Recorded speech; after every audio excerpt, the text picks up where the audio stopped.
퇴사의 기로에 설 때마다 가장 중요한 이유 역시 아이와 관련된 문제가 되는 것이 직장맘의 숙명이 아닌가 싶은데요. 초등 입학 때 크게 한 번, 또 그 이후에 학교 행사가 있거나 아니면 아이가 심하게 아프거나 또 아이 학습이 뭐 하나 제대로 된 것 같지 않거나 할 때 직장맘은 매번 고민에 빠지게 됩니다. 사실 직장맘일 때는 전업맘이 여러모로 더 나을 것 같아 보이지만 어느 쪽도 힘들지 않은 쪽은 없는 것 같습니다. 직장맘의 최대 고민이 이대로 진짜 괜찮을까? 라는 생각일 텐데요. 그만두면 정말 더 나아지는 게 맞을까 하는 고민들입니다. 직장맘으로 살아남기 위한 좋은 방법을 이론이 아닌 현실에 좀 맞춰서 생각을 해보고 또 초등 6년간 생활을 몸소 직장맘으로 살아가면서 느낀 점들을 선배맘 입장에서 오늘 나눠보도록 하겠습니다. 정말 직장맘 이대로 괜찮을까요? 직장맘의 상황을 책으로도 많이 접하고 또 이제 카페나 블로그의 글들을 통해서 그 고충들도 많이 한번 찾아봤습니다. 사실 찾아보지 않아도 저 역시 겪고 있다 보니까 모두 경험하였고 또 알고 있는 내용이기도 한데요. 주로 이런 내용들이었어요. 한번 들어보세요. 내성적인 아이인데 친구랑 잘 못 어울려요. 직장맘이라서 제가 관계를 못 만들어줘서 그런 것 같아서 너무 미안해요. 또 퇴근하면 육아 시작, 전쟁이 정말 따로 없어요. 멋있어 보이지만 직장맘의 민낯 전혀 멋지지 않아요. 늦은 퇴근, 출장, 회식 정말 미치겠어요. 아이랑 애착 관계가 정말 잘 되고 있는 건지 모르겠어요. 그 아침에 밥과 김치만 먹여요. 저녁 차릴 시간도 없어요. 학원 돌봄이 아웃소싱의 딜레마가 심각합니다. 또 학교 행사 때마다 못 가니까 아이가 정말 원망해요. 뭐 이런 내용들이에요. 여기서 이제 대동소이한 내용이었는데 이 정도만 들어봐도 고충이 확 느껴집니다. 직장맘이 우울한 여러 이유 중 내 시간이 없어요 라는 것도 일부 있었지만 대부분 이렇게 보면 내 소중한 아이를 제대로 양육하고 교육하고 있지 못하다라는 것에서 오는 죄책감이 가장 많은 것 같습니다. 퇴사의 기로에 설 때마다 가장 중요한 이유 역시 아이와 관련된 문제가 되는 것이 직장맘의 숙명이 아닌가 싶은데요.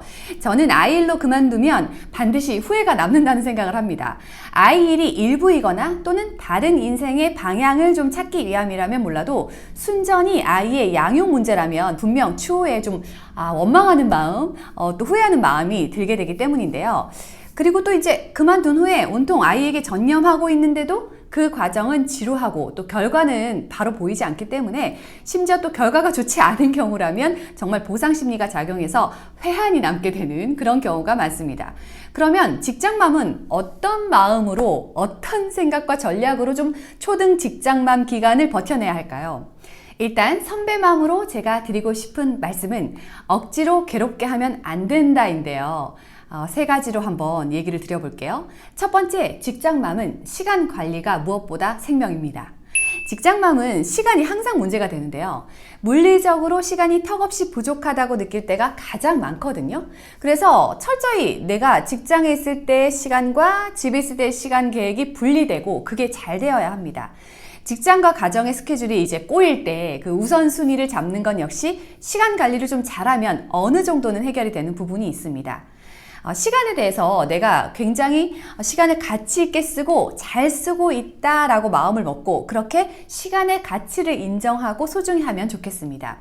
그래서 이제 앞서 고민한 아이와의 시간 부족분에 대해 자책을 하기보다는 어떻게 효율적으로 질적으로 가정에서 시간을 쓸지와 아이와 질적으로 좀 좋은 시간을 어떻게 보낼 수 있을지를 고민해야 합니다. 직장에서의 시간은 딱 정해져 있으니까 그때는 직장 일에 최선을 다할 수밖에 없고 가정에서의 시간 중 아이에게 써야 할 시간이 학년별로 달라져야 함을 생각해야 합니다. 아이 성향이나 기질마다 좀 다르긴 한데요. 어떤 아이는 본인과 보내주는 시간이 중요하고 또 어떤 아이는 엄마의 밥이 중요할 수도 있어요. 학년별로 좀 달라지긴 하는데 어쨌든 놀이가 됐든 대화가 됐든 또는 질적 시간을 가져야 하는 부분들을 어떻게 하면 좋을지 생각을 하면서 이럴 경우에는 사실 집안일을 원활하게 잘하지는 못합니다. 그 슈퍼우먼처럼 하다가는 금세 지치고 맙니다. 이 부분은 나쁘게 말하면 요령을 좀 피워야 할 것 같고 또 좋게 말하면 지혜롭게 해야 합니다. 직장에서 쓰는 시간이 사실 돈으로 보상이 되니까 그 돈을 여기에 배분해서 써야 하는데요. 아이 교육비로 쓰는 것보다는 그 집안일을 좀 어떻게 나눠서 쓰면 좋겠나 하는 부분에 좀 포커싱을 해주면 좋을 것 같습니다. 매일 자기 전에 몇 분이라도 좀 루틴을 정해서 책을 읽어주든지 아니면 대화를 좀 나눈다거나 아니면 일정한 시간에 아이랑 뭐 보드게임을 해준다거나 아이가 원하는 그 만족감을 주면은 좋다고 생각을 합니다. 저는 이제 아이가 학년별로 좀 달라지기는 했는데 아이에게 어렸을 때 필요한 것들은 아이의 함께하는 놀이였던 것 같고요. 그리고 중학년이 좀 넘어가면서는 아이랑 함께하는 대화, 그리고 지금은 대화를 많이 원하지 않기 때문에 오히려 따뜻한 밥을 해준다거나 아니면 아이가 필요로 하는 시간을 같이 영화를 본다거나 뭐 이런 것들을 조율하면 좋았던 것 같습니다. 자, 두 번째는 관계의 정리인데요. 참 많은 관계들이 피곤하긴 한데 아이와의 관계뿐 아니라 가족들 간 챙겨야 하는 것들, 그리고 남편의 일, 뭐 일정 부분 대신해야 하는 일들도 있고 또 학교 담임 선생님, 학원 선생님, 돌보미 선생님, 그리고 직장 관계도 사실 굉장히 힘든데 가정, 아이와 관련된 관계도 참 많죠. 그래서 시간과도 이건 연관이 되는데 사람의 우선순위를 정하기보다는 관계의 필요와 깊이에 따라서 우선순위를 좀 정하고 안 해도 되는 관계를 좀 일단 뒤로 밀어두거나 정리를 하거나 만나는 시간도 좀 줄이면 좋습니다. 아이 엄마들과의 관계도 사실 저학년 때는 중요한 시기가 있긴 한데요. 점차 결국 아이가 또래 간 관계가 생기기 때문에 조금만 지나고 나면 엄마가 개입하지 못하게 됩니다. 그래서 엄마들 간의 관계도 너무 힘들어하진 않으셨으면 좋겠습니다. 그리고 관계 중에서 그 남편과의 관계가 굉장히 중요하다는 생각이 드는데요. 서로 사이가 좋지 않게 되면 정말 중요한 것, 또 아이가 느끼는 가정의 평온과 행복감이 깨지는 것이라서 힘들지만 직장맘의 경우에는 남편 간의 관계를 늘 좋게 유지하려고 노력하고 남편을 육아에 좀 지속 동참시켜야 합니다. 직장맘의 가장 큰 생각이 뭐냐면 나도 돈 버는데 저 아이 문제를 왜 내가 다 해야 되지? 라는 생각이 드는 거거든요. 사실 물리적으로 시간이 없고 너무 힘들기 때문인데요. 그래서 역할을 남편이 잘 못한다는 생각이 들면 남편이 미워질 수밖에 없죠. 작은 일이라도 좀 나누고 자꾸 못하지만 연습을 시켜서 잘하도록 좀 많이 할 수 있는 기회를 줘야 되고, 그리고 응원해주고 자꾸 하게 만드는 게 중요합니다. 어쨌든 수많은 이런 관계들의 정의와 정리가 필요합니다. 세 번째는 이제 케어의 범위인데요. 이 부분은 전엄맘도 사실은 늘 고민하는 문제이기도 합니다만 아이의 육아와 교육 케어, 그리고 나의 멘탈 케어, 그리고 건강 케어, 이 세 부분을 중요하게 생각해야 합니다. 아이만 케어하면 어느 순간 나의 건강이 무너지고 멘탈까지 깨지게 됩니다. 아이의 케어 부분은 내가 문제가 생겼을 때 누구에게 어디에 맡길지, 어디까지 맡길 수 있는지 반드시 대안이 있어야 합니다. 몸이 너무 아픈데 이제 맡길 상황이 전혀 안 되면 이제 버티고 하다 보면 언젠가 탈이 나겠죠. 그래서 일회성으로라도 맡길 곳, 맡길 사람을 늘 생각해 놓아야 합니다. 직장맘이기 때문에 아이가 더 자립할 수 있다라는 것들을 생각을 하고 응원해주고, 짠하다라고 생각하기보다는 좀 대견하다는 마음으로 자꾸 마인드 컨트롤을 할 필요가 있습니다. 아이 역시 엄마의 마음에 따라 또 씩씩하게 잘해나갈 수도 있거든요. 그래서 교육에 있어서 또 다 하려고 하면 너무 힘드니까 좀 천천히 꼼꼼히 다져가는 쪽으로 하되 장기간 유지되는 안정적인 또 안전한 기관을 찾는 게 무엇보다 직장맘에게는 중요합니다. 그리고 엄마의 건강과 멘탈인데요. 저는 멘탈은 사실 건강한 몸에서 비롯된다라고 생각해요. 힘든 일이 생겨도 건강하면 좀 의지가 더 납니다. 그래서 너무 번아웃되는 상황이 되지 않도록 늘 나를 잘 케어해야 합니다. 저도 사실 미련하게 다 쏟아부을 때가 있는데요.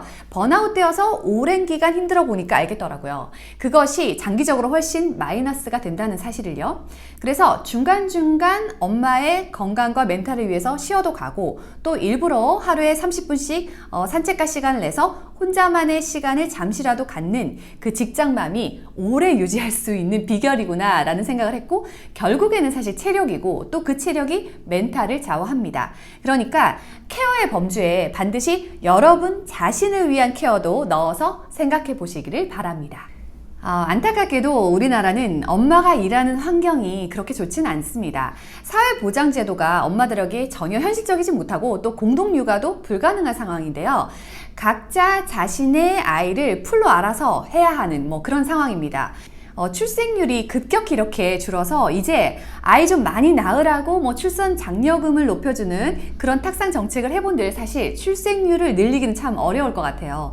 직장맘의 탄력 근무 제도도 사실 눈치가 보이고 아직은 아빠들이 그 육아에 반을 하지도 않는 그런 어려운 상황입니다. 그래서 현실을 감안하여 엄마가 좀 요령 있게 하는 수밖에 없는데요. 직장맘의 이점과 혜택들도 사실 있으니까 그 부분의 가치를 더 이제 생각하면서 유지할 수밖에 없습니다. 초등이 직장맘으로 정말 힘들긴 한 시간인데 중고등이 되면 아이들이 집에 오는 시간 자체가 좀 늦어지니까 그나마 좀 나아진다고도 볼 수 있는데요. 직장맘의 긍정적인 부분, 그리고 스스로의 자부심과 자신의 일에 몰두하는 모습을 통해서 아이들의 롤모델로 삼는다든가 아니면 어쨌든 이제 다양한 좋은 면들을 좀 직장맘들은 크게 보고 전업맘과의 비교를 통한 자책은 하지 않는 게 좋겠습니다.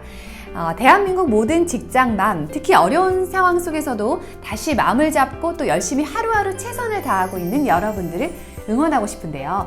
그리고 그 속에서 행복감도 좀 느껴보시면 좋겠습니다. 다음 시간에는 전업맘으로 살아남기 편으로 돌아오겠습니다.